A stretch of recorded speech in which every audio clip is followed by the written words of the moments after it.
This episode of the Jigsaw Podcast brought to you by Boxer Baby Bow Ties. If you have a cat or dog, you have to check out Boxer Baby Bow Ties. These are fashionable accessories for cats and dogs that are handmade by owner Kyle Marie Carsey right here in Indiana. You live out of state? No worries. All items ship anywhere in the U.S. So pamper your fur baby and show off their unique personality with their accessories for fashion-forward pets. Contact Kyle at boxer.baby.bowties@gmail.com or on Instagram at boxer.babies.bowties. Also check out her online store at boxerbabyboutique.com.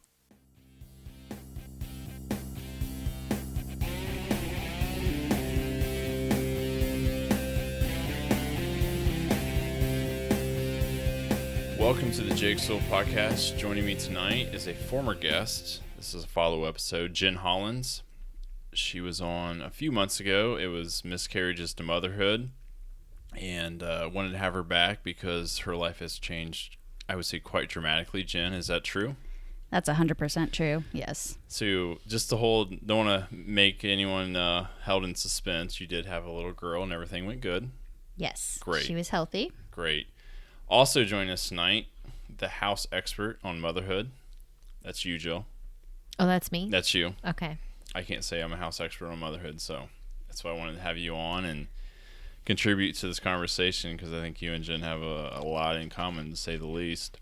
Jenn, last time I had you on, we talked about you had multiple miscarriages over a couple years, difficulties, having a baby and all that, and then when I had you on, you were 7 months pregnant, roughly? Yes. So how was the rest of the couple months of pregnancy for you? Yeah, it wasn't too bad. I mean, everything was still going well. I got really big. I gained a total of 42 pounds. So that was a lot of weight, and it was a lot in my belly. But I was overdue, and being a week and a half overdue really made the rest of the pregnancy miserable. So you're saying little Willow was a little stubborn? Very stubborn. But she ended up being a Taurus baby, so in true fashion, that's her nature. I think at one point you told Jill that you were jealous that Jill went 3 weeks early. Yes, that is correct. And I was like, why can't I go early? I had my bags packed. I was ready to go. I'm like, all right, just in case it happens. And you were doing everything to go into labor. Yeah, you guys were walking around the neighborhood and doing all the recommendations to try to induce labor, and she was still, basically a week late, quote-unquote late? Yeah, a week and a half. They actually scheduled an induction for me, but I went early, 2 days before my induction. I woke up one morning, and I'm like, I think I'm in labor. Yeah, that was the opposite of us. We got surprised one early morning. We really didn't have too much packed. No, I think I had only had my bag packed about a week before that. I think I would take our situation where it was just kind of like this, we're thrown to the wolves, here we go, and not that anticipation. So she went past her due date by about a week. How was labor? I had an awful labor. Awful. Again, jealous of Jill and her labor story. Me, no. 24 hours of laboring. I walked in 5 centimeters dilated. They're like, all right, you're going to have this kid in a couple hours. Here's your gown. Let's get it going. I'm like, all right. And my contractions were only 2 minutes apart when I walked into the hospital. They gave me that epidural, and things went south. Ugh. Yeah. So, Jill, you were spoiled. I shouldn't say you were spoiled. I mean, I saw what you went through, but it was a very fast process for you. I mean, you went from 3 to 9 in, 2-3 hours? I think I went from 5 to 9 in about an hour and a half. But we'll get to the part where I've been jealous of Jenn. We'll get to that part later. We'll get to that part. Yeah. How was it for you and also your husband, Matt? Going through the 24 hours of labor, once they gave me that epidural, I was like, this is a breeze. Mm-hmm. I'm like, okay, I feel good. I'm like, I'm going to get through this, and labor's not bad. I'm going to kick this butt. But then as it progressed and I wasn't dilating that much, and it took till midnight to get to 9 centimeters. And then it found out my epidural broke when I hit 9 centimeters and I started feeling the contractions again. They had to come back and give me a second one. So that was scary. So I had to do the whole bend over, don't move in the middle of, 9 centimeters And I'm contractions. kind of surprised they were able to give you one at 9 centimeters. Yeah. Maybe since you already had one. But I know sometimes if you are already too far along, they can't give it to you. Mm-hmm. But maybe since you already had one, that's why they could. Shout out to Dr. Vargas. He was the one who came in and did it again and was very shocked. He said this has never happened to him ever. Of course. So I was like, let me be the first. This is great. So were you really happy with the doctor and the anesthesiologist? Yes. I actually had the doctor, shout out again to Joseph Landwehr at IU Hospital there. He was on call that day, and that's exactly who I wanted throughout my whole pregnancy. And he just is always busy with patients. So somehow I ended up getting him.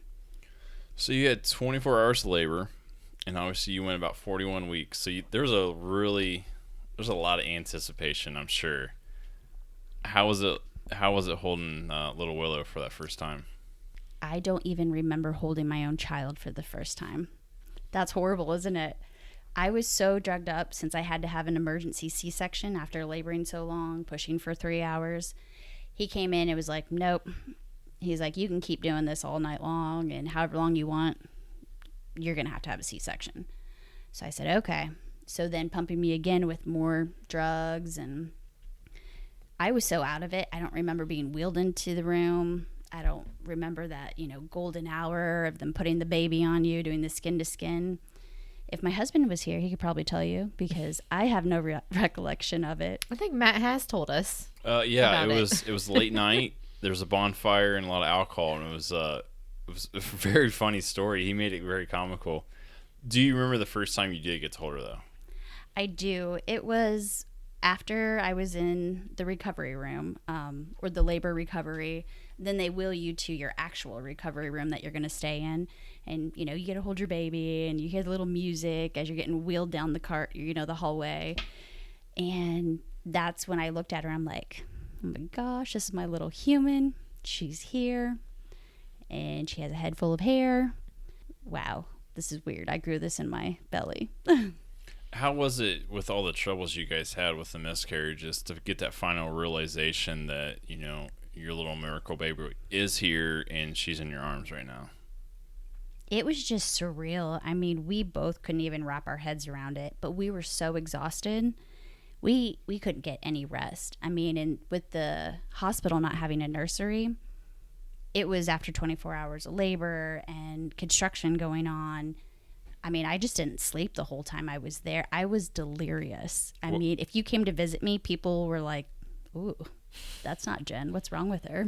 What construction? Was there like this remodeling going on in that area? Yes. Yeah, I think they're redoing every single one of the actual recovery rooms that, the families stay in, or mothers with their babies. But it was right outside our door. I mean, it was jackhammers at 6 o'clock in the morning, and I was like, okay. And then the doctors start their rounds at 6 o'clock, with all their attendees, and there's just no rest that you actually get. I don't know if you remember that, Jill.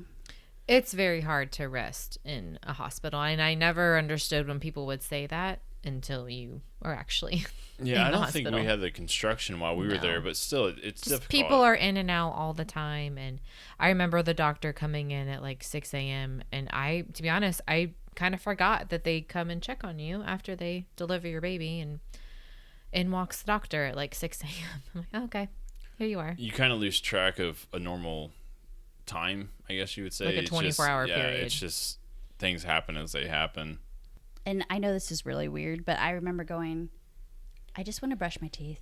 I haven't brushed my teeth in 24 hours. I just got wheeled out to surgery, and I had the C-section, so I was strapped into bed. I couldn't even get out of bed to do anything. And Matt had to run back and forth to take care of our dogs and things at home and help his parents. So I was like, what do single people do? And I'm like hitting the nurse button, like, can you help me? And I felt stupid asking for them to be like, can you get my toothbrush for me? Can you get me a bottle of water? There's nothing wrong with that. No, the first time you were on the podcast, we had talked, Jill and I kind of let you know there was no nursery. Would you have wanted a nursery for that window of time? 100% yes, I wanted a nursery. I was so exhausted. Like I said, I was delirious and I was babbling and saying things that I didn't even realize. Like nurses would come in, they're like, oh, just rest. Your husband can do this. I'm like, but no, I need to know this too. I have to learn this stuff. What is it typical for a C-section? 72 hours? A hospital say? It is sometimes even longer, you know, if you have complications.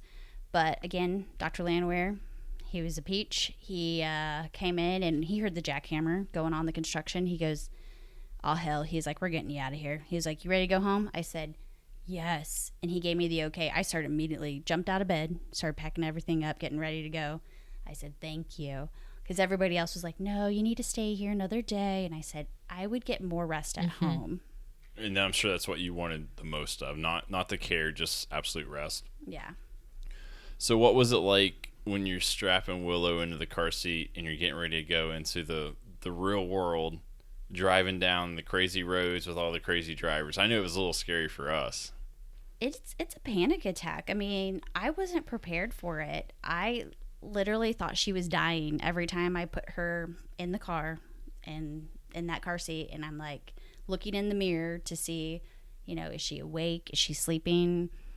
Because I can't hear her. And then I'm like, but I can't speed anymore. I can't get there fast. So Did Matt drive you guys home? yes. Yeah, Did you sit in the back with her? I didn't. I sat in the front seat. See, How horrible am I? Well, I think I sat in the back with Blair Oh, you for did? probably the first week, because I remember going to the doctor with him when he got his heel pricks. I sat in the back with him. Yeah, because he had the For that jaundice. very reason, just to stay back there and keep an eye on him, or if he, his pacifier flipped out of his mouth, I was right there to put it back in. Well, you're so worried about the littlest things at that point.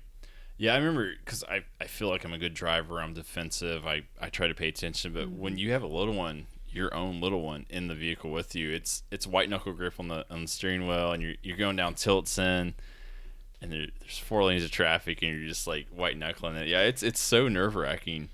What was it like when you guys got home? And I think we had this moment. You get home, you're like, oh great, we're home, and then there's this realization, oh my God, we're home with this baby, and we have no nurses or doctors around. I don't know why, but we did better. Maybe because we were so stressed out being at the hospital, and our house was set up better. I mean, just to take a shower was 10 times better at my own home with my detachable shower head than it was at the hospital. And I remember Matt had to help me at the hospital. I was like, I can't even shower myself. I've got this medicine ball stuck into my stomach. I can't get my IV wet. Like, I need help. Like, I could have called a nurse, but he helped me. But after being home, we were prepared. We had everything ready to go. So I think that helped a lot with any anxiety that we had. But we just kept looking at each other going, oh my gosh, we're parents. Like, okay, we have to figure out a whole new 35 years. It's been all about us. Like, now it's all about her every moment, Right. Did you guys have a moment? I know Jill and I, our first night home, we could not get him to sleep, and we tried for 5 hours. Could not get him to sleep. Did you guys have that realization of, oh my God, we don't know what we're doing right now? I was blessed in this aspect too with parenthood. I have a baby that likes to sleep. This is where I'm jealous. Is this your main jealousy Yes. point? Mine too. I can put my kid down, and if I don't physically go to wake her up in the middle of the night to give her like a feeding, she probably would sleep throughout the whole night. I mean, she goes down at 8, doesn't wake up until about 12 or 1 o'clock in the morning, immediately goes back to bed 30 minutes after her feeding, and will sleep for another 4 to 5 hours. How soon did Blair do that? 7, 8 months? To wake up once within Once a 10 night. hours? Oh, he was probably like 5 or 6 months. 5 or 6? Yeah. Yeah, you guys have gotten very lucky on that. And we've had a lot of friends tell us that. I Same remember, I think he was about 4.5 months old before he got like a solid 8-hour stretch of sleep at night. And it was heavenly. Yeah. So we may differ on our labor and pregnancy experiences. So but would you exchange that labor, your quick 8-hour labor, for a sleeping baby? Jen's shaking her head no. Probably if you were to ask me like 6 weeks after him being born, I don't know. Because Jen and I have talked about this before. It's one thing to go 2 or 3 days running on about a combined 4 hours of sleep each night, but to do it day after day and week, you talk about delirious. Yeah. Just being that sleep deprived for so long. I mean, you just feel like a zombie, and you don't feel like yourself, and you feel like it's like it hurts. You're so sleep deprived. Yeah, because you and I would split the night. I would sleep basically from about 10 to 3, and then you would go sleep from 3 to 7 because I had to go to work. Did you guys try that at all, or did you even have to? Well, we kind of tried to do that. With Matt's schedule, he has to be to work at 6 a.m. So he would get up and do like the 5 a.m. feeding, because that's the schedule we need to get her on to wake up then. But somehow in the last like 4 weeks, it's turned into I have the whole evening, the morning. He's got like one feeding a day. How was Matt done? Because, Matt's a good friend of mine, and you could just tell he was ready for a baby. Obviously wanted little Willow so bad, but sometimes I'm like, I don't know if he's completely understanding what's going to happen. How has he reacted to this? And I can tell you, I have that now, even after having her. I thought I was going to be ready and all the prepping and everything. I still, even at her being 6 weeks old today, I still have no clue even how to do this motherhood thing. And I freak out all the time. Welcome to the club. Yeah. Blair's 18 months, and there's still stuff that we... Yeah, today, Blair is a kid that likes to throw his food on the floor for no reason, and you had a friend tell you, hey, put it all on one plate, and then he'll just eat it, and if he throws it, then he doesn't get any. You tried that today for dinner, and he just ate his whole plate.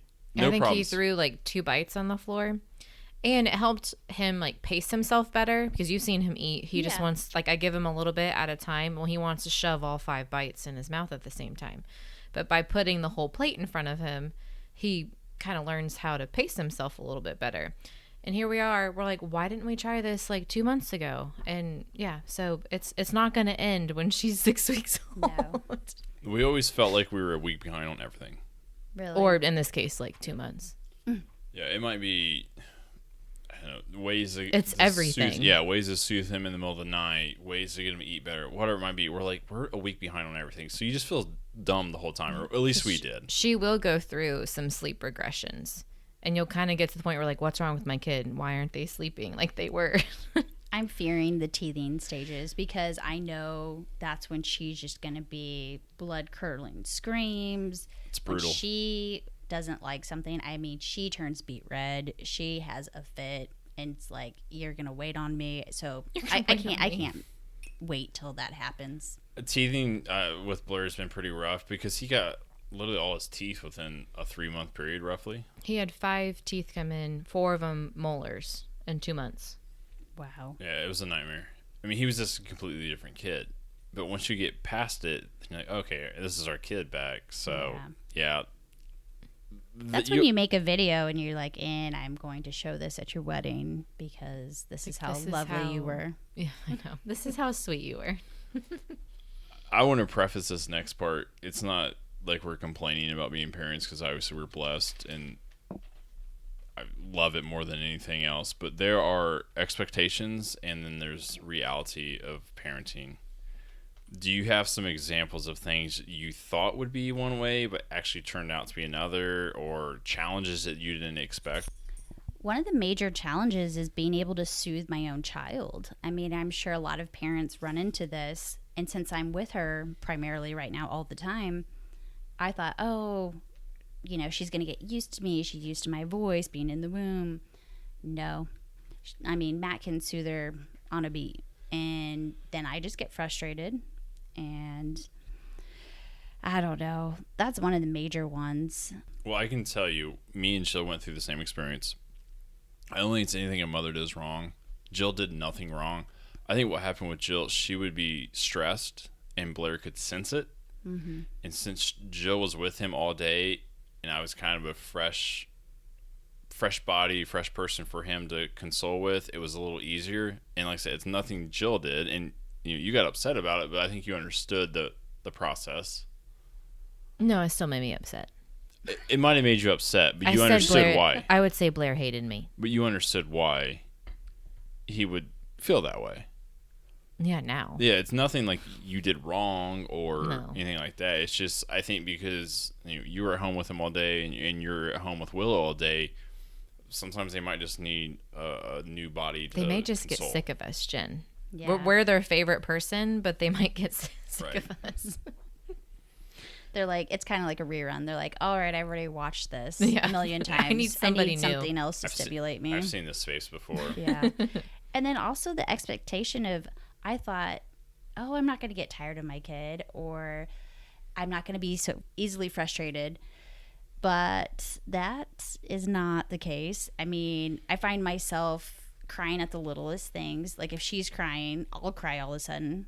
I mean, this might be postpartum greatness. Who knows? But it's those things the expectation versus reality right there. I mean, I'm like, oh, this is going to be easy. I've waited so long. This is my little miracle baby. And then here I am going, what did I do? I'm horrible at this. Like, I need to call Jill and figure this out because I don't know what I'm doing. I'm a horrible parent. Yeah, we had those nights. I mean, there were times I know I threw his pacifier, especially when he was real little. He wouldn't sleep, across this room multiple times because he'd either drop it, then fall under the bed, then I couldn't find it, and then he's screaming at me. Like, I feel that happens to every parent. I mean, as much as you love them, and they're the greatest little miracles possible, but it's frustrating. It's a frustrating job that is probably going to be frustrating for the rest of our lives. I've screamed into some pillows before. During this teething, That's a good idea. This 2-month teething dark period I like to talk about, there were times where I'm like, just have to scream. Yep, I've hit some pillows. I'm not gonna lie. I threw some pacifiers when he was a little. It's okay. It's so frustrating. It's okay to do that. Well, really, I give it to you and Allie. You're my two gurus on motherhood because without you two, I don't think I could even make it through motherhood right now because I'm constantly going, what do you do for this? What did you do for your kid? Like, give me ideas. I'm not afraid to ask questions. Like, I mean, I will pick your brain way too much, and I almost feel like I bother people, so then I try to rein it back. Yeah, number one, you're not bothering anyone. Anyone who's went through this, they get you have questions, and there's still things you ask. Well, I ask my friends that have older kids. Well, I texted my friend Emily who has 3 kids. I'm like, how do I get my kid to stop throwing food on the floor? I'm like, I thought we were past this stage, but apparently we're not. And she said, just, give him the whole plate at one time. I'm like, okay. So I do it too. And that's just how it is. You try to consult moms who already have kids or older kids. Yeah, I think it's important not so. You're not going to bother us, number one. And I'm sure Allie, we want to help people who are going through what we've gone through, even if it's just one little thing, because Lord knows we're not experts at all. Mm-hmm. Like I said, Jill's still asking help from her friend who has 3 kids that are 7 to 4 or whatever, 7 to 3. What else do you have, Jen? What are some other things you're like, I thought it'd be one way, but it's the other? Let's see. Striving for perfection. I mean, that kind of goes with what we've been talking about. Thinking I need to do things a certain way in order to make my kid come out a different, outcome so that she's not crying, that she is soothed. I listen to a podcast since after having her, and I'm walking around, our cul-de-sac area here, called Motherly Podcast. And if anybody's ever listened to it, they have all these women, and it's kind of like women in like really big like jobs, like CEOs or just stay-at-home moms even. She has them on there. But I started listening to it, and she made a good point of quit striving for perfection. Quit trying to do that because then you're going to put that on your kid. And I think that's something, the expectation versus reality. We want them to be perfect little human beings, and sometimes we just don't let them be who they are. And maybe I just need to let her cry it out, be like, get yourself tired. Go take a nap after that cry, And instead I'm like, oh, it's all my fault. I mean, I'm internalizing it and thinking I'm a bad mom and putting that extra stress on it when really it's just really hard to raise infants. They can't talk to you or tell you what's wrong. Well, and babies cry. Yeah. I mean, yes, there's a reason they're probably crying, but that's what they do, and that's their only way to communicate something that they need.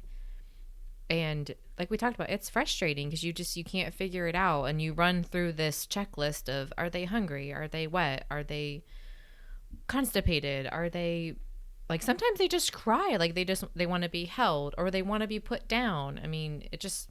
That's one thing you mentioned right there. Sometimes they just want to put down. I think a lot of times parents, they want to be so consoling. Sometimes you just got to let them be. You know, I know as an adult myself, I kind of like my alone time, and I'm sure babies are the same way. But it's hard to put them down and say, okay, maybe they want that. Yeah. So a lot of times they want to be held or rocked, but sometimes maybe they just want to lay down and kind of not be touched, and right, have our body heat make them all sweaty. And because were we at my parents' house one time, and I was trying to rock him to sleep to go to bed that night. Yeah, I was at your parents, and he just would not go to sleep, and he was getting kind of fussy, and I'm like, I think I was there by myself. You weren't there with me. And I just kept telling my mom, I'm like, I don't know what else to do. Like, he won't go to sleep. He's just cranky and fussy. And I'm like, I know if I just put him in there, he's just going to scream because we're not at home. And I'm like, I don't know what else to do. So I just went in and I put him in the pack and play, and he just like laid in there for a few minutes and fell asleep. I'm like, okay. He just wanted his own space and time. And, we put him to bed every night awake. And I will say that's one piece of advice my mom gave me. She said, after your older sister, she's like, I swore I would never have a baby that I had to make sure that they were sound asleep when I put them to bed. She's like, I did that with your sister, and I was still rocking her to sleep every night, even at like 18 months. Whoa. And so I took that advice, and I did my own kind of, my Google searching, which all moms do.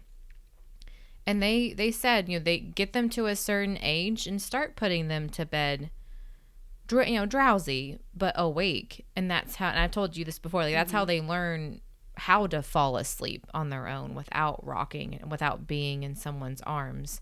And I think they just need that kind of like decompress time.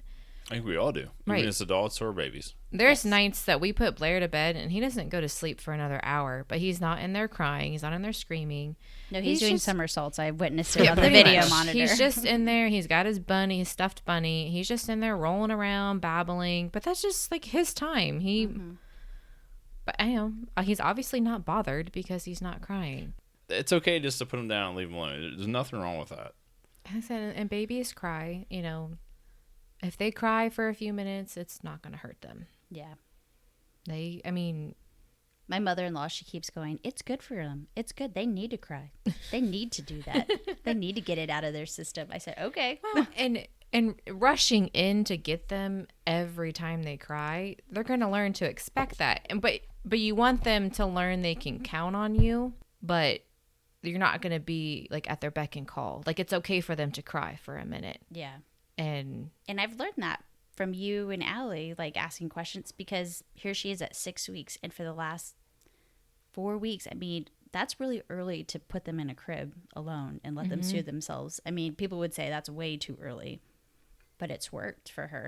Why not? You got to do what works. Yes. And what works for us and Blair may not work for you and vice versa. Mm-hmm. And that's why it's just a bunch of trial and error, and that never stops. But I think that's great. That's why people should not feel insecure to ask the questions, like different moms, because if you're trying to just go, well, I'm the mom, like I feel like I should know what's best. If you kind of get rid of that and you just reach out to your other people who have friends, which I have like a handful of people that aren't my friends that have kids really, so I don't have that big of a circle, but it's helped me to go, okay, well, they told me to try this. Well, I'm going to try it. Let's see if it sticks. Worst thing is it doesn't work, and then you move on to something else. Yeah, this same friend, Emily, he was 6 weeks. I'm like, I don't know what I'm doing wrong. Like, how do I get him to sleep more? She gave me some advice, and eventually it worked. Same thing when he started eating more table foods. I'm like, what do you feed a kid? He's not on baby food anymore. What can I feed him that I know he's going to be able to eat and he doesn't have very many teeth? And she gave me a bunch of suggestions. So like I said, it never ends, and you just have to consult other moms. Yeah. Well, like I said, when I walked in the room, you talked about consulting other moms. Don't be afraid to ask for help because everyone's gone through it, and even if you have gone through it, you still have questions.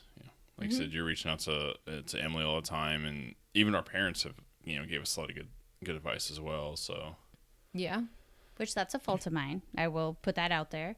I'm not one that really ever asked for help because I was raised in that perfectionist kind of atmosphere. When I was a kid, when my mom was a kid, she was raised that way. And it's one of those where you need to figure it out. You need to put on, brave face. Like, don't show people that you're frustrated or that you need help. You need to be tough. And actually being a mom now, I'm like, I need all the help I can get. Like, tag in mom-in-law. Like, you can have her when you want her. Let me know. Like, I need to take a nap. I'm tired. we experienced that, and we talked about this on the last podcast, or the last podcast you were on. That first night, we tried to get him to sleep for 5 hours. And luckily her parents had came in town to see him, when he was born. And we said, hey, can you guys watch him? I mean, we finally threw in the white towel 5 hours in, and we should have done it 2 hours earlier. Right. And then he went out with them and slept for 3 hours because he probably realized they weren't stressed. They weren't sleep deprived like we were. So asking for help in parenting, to me, it's a must. Looking back, I should have asked for more help, even if it was just, like you said, hey, come over and so I can take a nap. And it was almost like if I tried to go and take a nap, I'd almost have like a little bit of insomnia because I'm like, oh my gosh, is he okay? Like, what if they fall asleep and then something happens to him? And just, everything runs through your mind. And yeah, you have to take care of yourself. And I told you that before too. But it's so hard because you have that mom guilt. Oh, yeah. You know what I mean? And even dad guilt. I'm sure they feel the same way too, dads. I mean, going, well, I'm trying to help out but I mean, I spend more time looking at my monitor and also at the Owlet app to make sure, okay, what's her heartbeat? Is she in that resting period? Is she that? And I think I make myself more insomniatic, if that's the proper term, because I'm sitting there looking at all this technology instead of going, rest, Jen. Mm-hmm. Like, let your mind, she's fine, she's sleeping. Don't look at all this technology right now. How have you dealt with, like, I wouldn't say chores, but, general housekeeping? I know one thing Jill got stressed about. She's like, well, he doesn't nap very well. I'm tired, and I don't feel like I have time to keep the house up. And I'm like, Jill, your number one priority is taking care of that baby. Right, absolutely. We can figure out the house stuff later. How have you guys dealt with that? Matt's been great with kind of, hey, you've been here taking care of all day. I'll sweep the floors when I get home. And I'm like, thank you. And I'm one, since I was raised in that, your house always needs to be presentable. That's what I'm trying to get my head out of right now. But she's great. She likes the vacuum cleaner. So I swaddle her butt up, put her in her crib, play her little sound machine, and close the door. And that's her nap time. And she'll sleep for like 2 hours. So I get a good chunk of house cleaning done during that time. What was wrong with Blair? Like I said, the fact you have a 6-week-old baby that will sleep for 2 hours. I was happy if I could put him down and get like 10 minutes out of him. Like, not being held to sleep. See, and I want to make a trophy for you right now because I'm not strong enough at all. If that was my scenario, I literally would be crying my eyes out going, where's the Prozac? Give it to me now. I need it. And the thing is, like, he was a great baby. Like, he wasn't fussy or cranky. He was a happy baby. I could just never put him down to sleep. He always just wanted to, like, sleep in my arms. And I'm like, there was a few times you're a nurturer. That's why. There's a few times where I'm like, okay, he has to be able to sleep not in my arms. Like, we have to do this, Blair. And it just little by little, there'd be some days where I'm like, oh, you did it for 20 minutes. Good job. And I'd rush around like a mad woman trying to get some stuff done while he slept. But we reached the point, I told you, I said, Jill, we can do the housework later. I know. There was one day we were having some friends come over, and I'm going to put this out there. I don't think we had vacuumed in like 3 weeks. Yeah. Now, when you have a dog that sheds as much as he doesn't shed that much, but he does shed. I got 3 of them that shed, so like there'd be absolutely no way. And we don't have like a Roomba or anything. And I'm like, our carpets have not been vacuumed in over 3 weeks. Like, this is disgusting. And I had a breakdown to Jake that day, and I'm like, what? Like, I can't get anything done during the day. And you said to me, you're like, it's fine. Like, no one's going to come over here and expect, and it was people that have a kid too. I mean, they're, going through the same thing. And no one's going to expect a picture perfect house. And I'm like, I'm not expecting that, but at least want like clean carpet. But yeah, you go through that stage where you just feel like you don't get anything done. But like Jake said, that's that perfectionism that I'm telling you. It's like you don't realize you have it in the back of your head, but you're like, I still want to look like I got my shit together. Sorry about my language. If you need to edit that out. It's podcast. Don't worry about that. Yeah. But that's what you're thinking, You're like, I need to be like, I'm a good mom. I got my house under control. I got this, I think for us, like, my mom keeps a perfect house. But the house I remember, I was like 15 years old. I don't remember that house when I was a newborn. And I'm sure your mom keeps a perfect house too. Mm-hmm. I'm sure the house was not perfect when she had 2 girls under the age of 6. Yeah. Yeah. I think you expect that, but if you really, look at it, it probably isn't that way. And you said to me, you're like, your number one priority is taking care of Blair. The housework, it doesn't matter right now. And that's true. Good. You got a good support system. Yes. And because I've told you before, Jen, how the first couple of weeks he was born, him and I would sit in that recliner out there for like 4 hours in the mornings. Mm-hmm. Just, he'd fall asleep on and off in my arms. I'd feed him a bottle. I'd nurse him. We'd watch Lifetime movies or whatever. But that's how I spent my day. And it was wintertime. I couldn't take anywhere because it was right in the middle of flu season.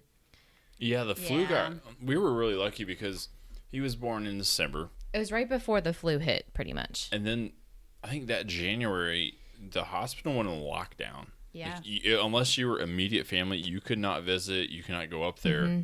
So because we were nervous when we took him out for his jaundice. Yeah, his doctor's appointments. Mm-hmm. But yeah, we were just kind of stuck here, and that was my life for a while, just sitting. And you say you don't watch much TV with her now, but I'm like, I watched more TV in my maternity leave than I have in my entire life, just because there's nothing else to do. And I couldn't, like, he was just a baby that liked to be held a lot. Mm-hmm. But I think once you realize, hey, this is my job right now, and this is not going to last that long. No. I mean, you look back, it really only lasted a few months. And then you got into the phase of, oh my God, I have to go back to work. Which, granted, you're a stay-at-home mom now, but you did go back and finish out your contract at Hagerstown as a school counselor. So I think you realize, hey, this is my time now. Mm-hmm. What are you guys looking at doing as far as childcare? I know you've talked about you're wanting to stay home and you're looking at different options. Yes. So, like you're saying, the time goes by so fast. I mean, today she's 6 weeks old, and I only got 8 weeks off for maternity leave. Unpaid, by the way. And I had to fight tooth and nail with my current employer in order to get that done, with the possible choice of obviously getting fired. I got wrote up in the process of just trying to ask for maternity leave. There's nothing wrong with getting fired once in a while. I'm just throwing it out there. And here I am, 35, been working since I'm 15, never had to draw unemployment. But in this scenario, I was like, at this point, this is my kid. This is my only kid I'm ever going to have. And you're telling me no. And I'm sitting here going, you're not even paying for me to be on a maternity leave. And you're still fighting me and writing me up about it. I mean, I have to go back in 2 weeks, and I'm very bitter about it already. So I don't know how this is going to go very well. Have you guys looked at maybe some other options, maybe some side jobs or? Yeah, we've been talking about it. Matt seems to think there's some miracle job I can go to from like 9 to noon. And I'm sure there's somebody out there. And so shout out to anybody out there who's listening. If you have something of like that caliber, get a hold of me. get a hold of Jake Swool, he'll be up through the podcast and he can feel it. Yeah, I'll email Jen. Getting back to the whole like maternity leave too, that's another thing that gets brought up a lot on that podcast, the Motherly podcast that I was talking about. And it kind of something I wanted to talk about on your podcast because I think it's ridiculous. Out of 193 countries, only 8 countries don't have some type of maternity leave in progress. Did you guys know that? I was looking up some statistics, being, in the middle of Willow's nap time. She gave me some time to do some research. Free time to do some Google research, yeah. So I would, sound a little smart on your podcast here. But only 8. And the U.S. being one of the most developed countries, and we don't have anything in place for a mother to stay at home with their child. Sure, we've got FMLA, but that's still an unpaid situation where most people aren't in this situation that I am, that have saved, that could have done this unpaid, Do you think a lot of that is because our society is so based on you have to go work, 50, 60, 65, 70 hours a week to get that next job or get that extra paycheck for, your next vacation. And we've got a society that's so work driven, we don't look at family time as being important. Absolutely. And I'm just going to put this out there. That's kind of why I'm a Trump supporter. I like what his daughter proposed with having the paid maternity leave. And there was an actual bill that got put out there in Congress. I think it was Senator Rubio that's in Florida. He's the one who put the bill in act. It hasn't gone very far at all from what I've researched. But the fact that it's getting put out there, maybe one day, that single mom, because she is working, she'll be able to have that. Because I work for a smaller company right now, and they can't honor that. And they don't even have to honor FMLA. They found a loophole that way. It should just be a staple. If you've worked hard, you've contributed to society, you've paid your taxes, why shouldn't that be something that should be paid back to you? Because motherhood, it's a short period of time when they're that small, and you should be the primary caregiver of your kid for that while. You should have that bonding experience, not having to go, one of Matt's coworkers, she's a police officer too, and she said she had to go back to work 2 weeks after her first kid. I can't even imagine doing that. I can imagine. I saw what Jill went through physically. I mean, after giving childbirth or even a C-section, which is more of almost a surgery. Yeah. 2 weeks. That's unbelievable.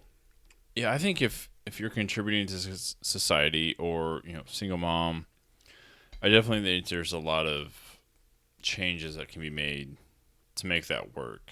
What's that one saying? You might have seen it on Facebook. It's like women who work.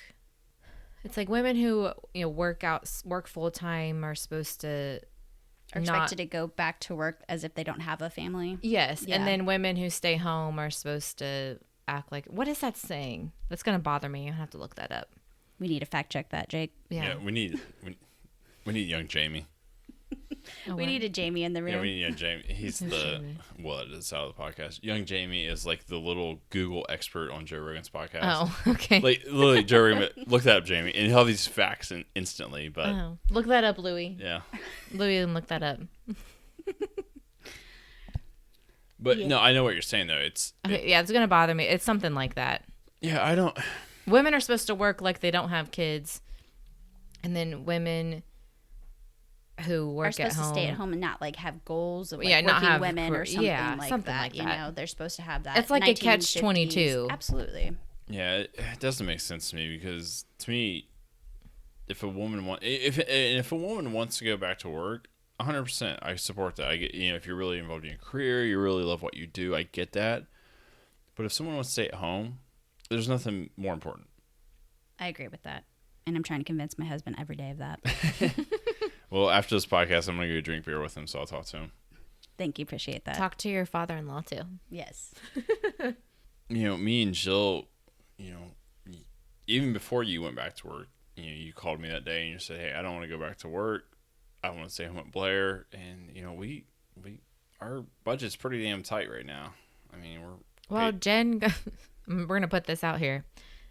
Jen experienced this last week after we went and got pedicures and we were eating lunch, and we were going to go to the store where we get Louie's dog food because it's like a generic store. It has bird feed and dog stuff and flowers and all that stuff. And I wanted to get some flowers to plant. I had to call Jake to see how much was in our bank account just to make sure that we had enough food or money to buy food for Louie, because he wasn't out all the way. Like, he could have went a couple more days till Jake got paid. But that's a reality that we face all the time, living paycheck to paycheck sometimes. I mean, we literally, what'd you say? We had like $60 in our checking account before I went and did that.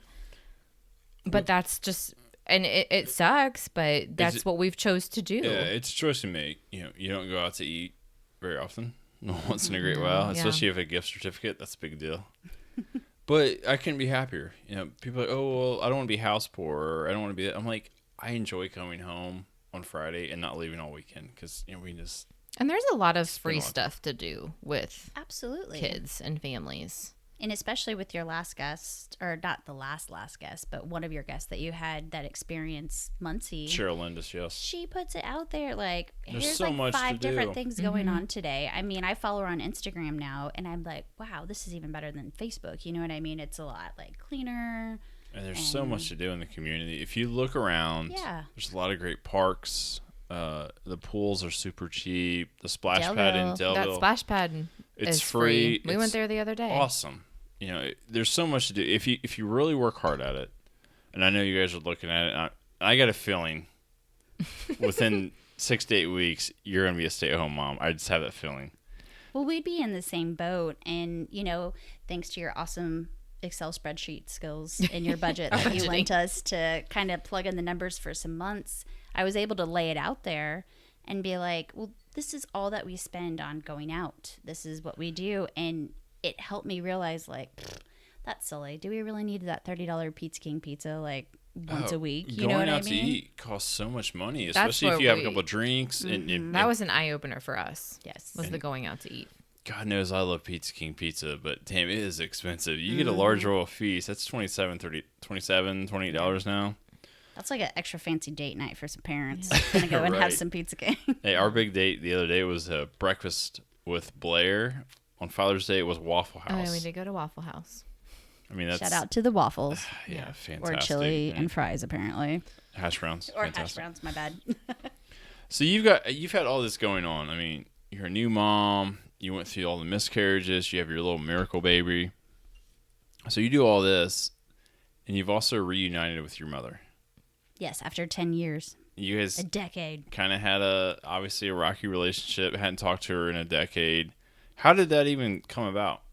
Well, Matthew at work one day, I guess the city of Muncie decided to sleep and not be in chaos. So he looked up my mother, like detective skills, and found that she was in Greenwood, Indiana, which is only about an hour and a half south of here, and got her phone number and called her and was like, hey, you don't know me. This isn't a prank call.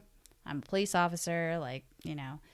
And she probably thought she was like getting scammed or something. Yeah, she was like, who's this crazy person calling me? And I didn't know that she was still here in Indiana. So he like sends me a text message after he had talked to my mom and was like, hey, you know, guess who I talked to today? And I was like, don't know, don't have time for the guessing game. Who'd you talk to? He was like, your mom. And I was like, what? So of course I call him and he was like, I'll tell you about it when I get home. And he tells me, and he was like, you know, I think it's a really good thing, you know, with us having Willow.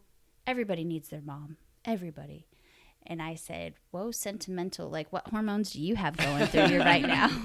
Yeah, like I said, Matt's kind of the hard-edged, tough guy. I mean, I think that's safe to say. Yeah, he likes to be the, you know, alpha macho man, yes. But, you know, he was like, here's her phone number. I'll let you go forward. And of course I cried, because I cry about everything these days. And especially being 9 months pregnant, I was like crying at everything too. And I said, all right, let's rip this Band-Aid off. And I just sat down on the couch and I called her and we had an hour-long conversation. It was kind of one of those, it just picked up when I was, you know, I'm 35 now, when I was actually 23 at the time, 23, 24. And I'm like, Mom, I hadn't said those words in forever. So it was nice. And actually, it has been kind of one of the best things. She's wants to watch Willow. She wants to help out. She comes up and visits. We went and met her for the first time in Noblesville. How was that first meeting? It went very well. We just met for lunch at a neutral place in public, in case things got crazy. So it went really well. And, I was very thankful. And I told Matt, I said, this is probably one of the most unselfish things that you've ever done.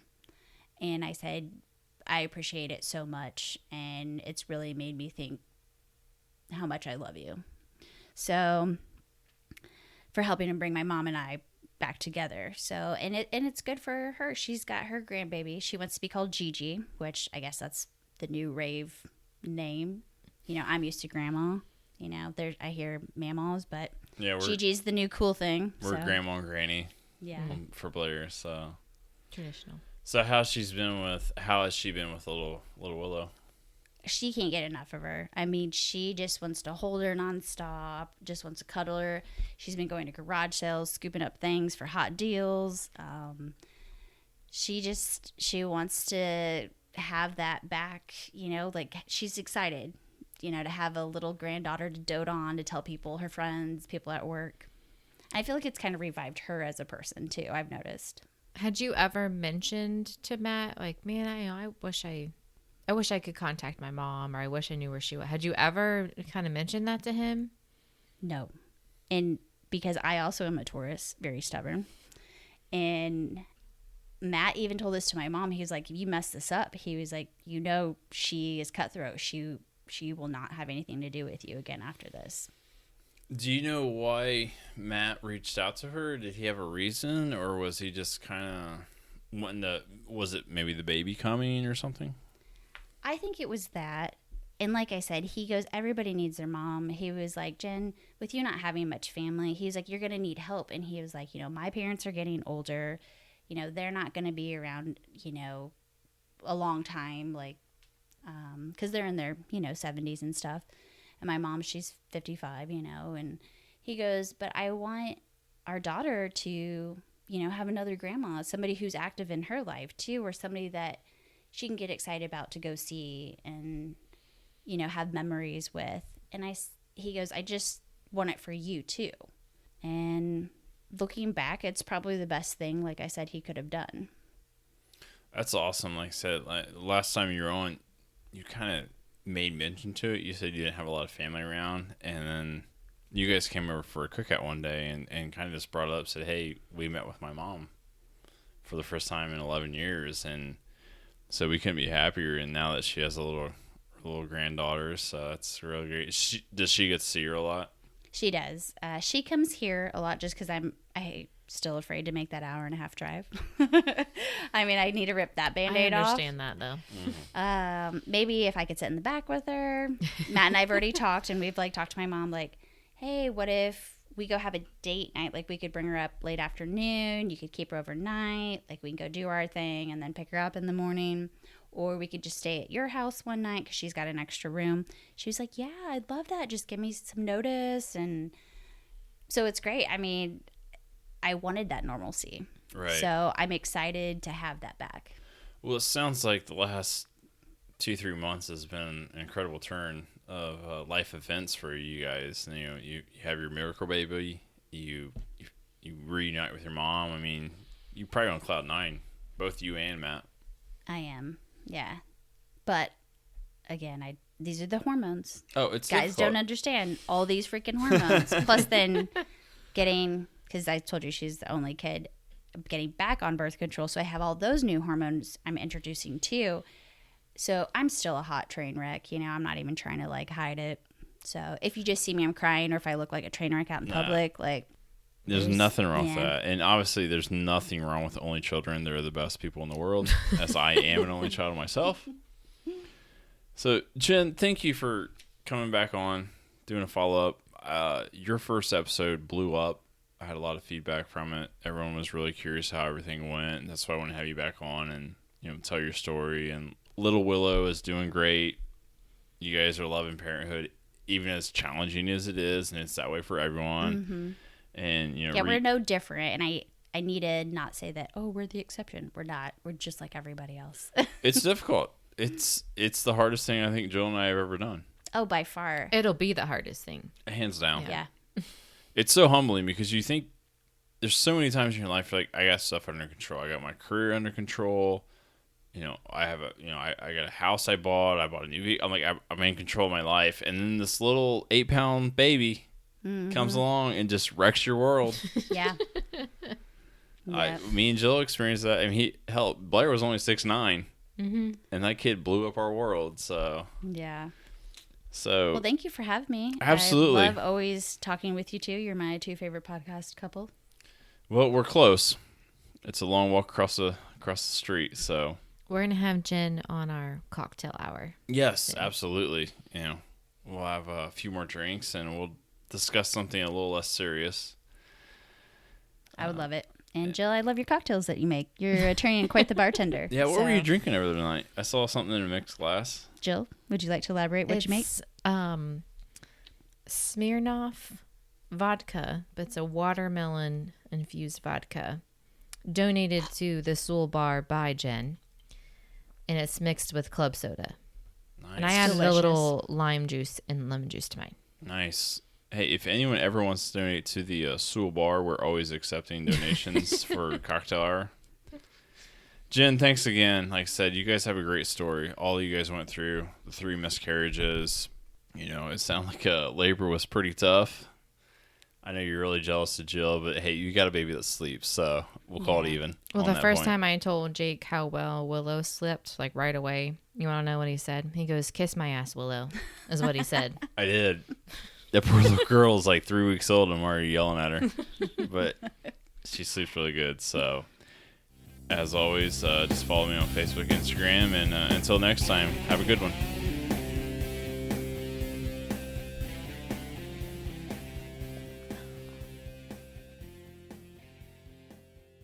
This episode of the Jake Sewell Podcast brought to you by Boxer Baby Bow Ties. If you have a cat or dog, you have to check out Boxer Baby Bow Ties. These are fashionable accessories for cats and dogs that are handmade by owner Kyle Marie Carsey right here in Indiana. You live out of state? No worries. All items ship anywhere in the U.S. So pamper your fur baby and show off their unique personality with their accessories for fashion-forward pets. Contact Kyle at boxer.baby.bowties@gmail.com or on Instagram at boxer.babies.bowties. Also check out her online store at boxerbabyboutique.com.